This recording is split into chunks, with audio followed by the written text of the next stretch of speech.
ભાવનગર સહિત દેશના વિવિધ વિસ્તારોમાં વિદ્યાર્થીઓના મુદ્દે છેલ્લા 36 દિવસથી આંદોલન ચાલી રહ્યું હતું।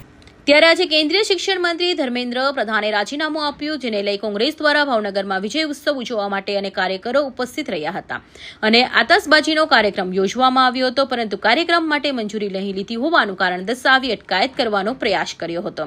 ત્યારે કોંગ્રેસના આગેવાનો અને કાર્યકરોએ ભારે હોબાળો મચાવ્યો હતો। જો કે પોલીસ અને કોંગ્રેસના કાર્યકરો વચ્ચે એક કાકાને હાથમાં સામાન્ય ઈજા પહોંચી હતી। વિક્ટરી આ છેલ્લા 12 વર્ષથી દેશની અંદર તાનાશાહ સરકારનું શાસન હતી। આ દેશના યુવાનોની તાકાત જોઈ લ્યો, કોંગ્રેસ પાર્ટીના નેતા રાહુલ ગાંધીની તાકાત જોઈ લ્યો કે જે આ યુવાનોની લડાઈ એને સહકાર આપ્યો અને અત્યારે પરિણામ આવ્યું કે દેશમાં પ્રથમ વખત આ હિટલરશાહી સરકારમાં એમના જ મિનિસ્ટરે રાજીનામું આપવું પડ્યું। એના જ સંદર્ભમાં આજ રોજ ભાવનગર શહેર તેમજ જિલ્લા કોંગ્રેસ દ્વારા જસોનાથ સર્કલ બાબા આંબેડકર સાહેબની મૂર્તિ પાસે અમે અત્યારે આતશબાજીનો કાર્યક્રમ કર્યો છે। એ આતશબાજીનો કાર્યક્રમ પણ આ સરકારને મંજૂર ન હોય એમ અમારા કાર્યકરોની ધરપકડ કરવાની ખોટી વ્યવસ્થા ઊભી કરે છે, પણ અમે ઝૂકવાના નથી અને દેશનો યુવાન પણ ઝૂકવાનો નથી। અમારી લડાઈ હજુ ચાલુ રહેશે।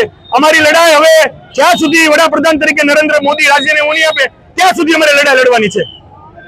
ફિરોઝ મલેક, ભાવનગર।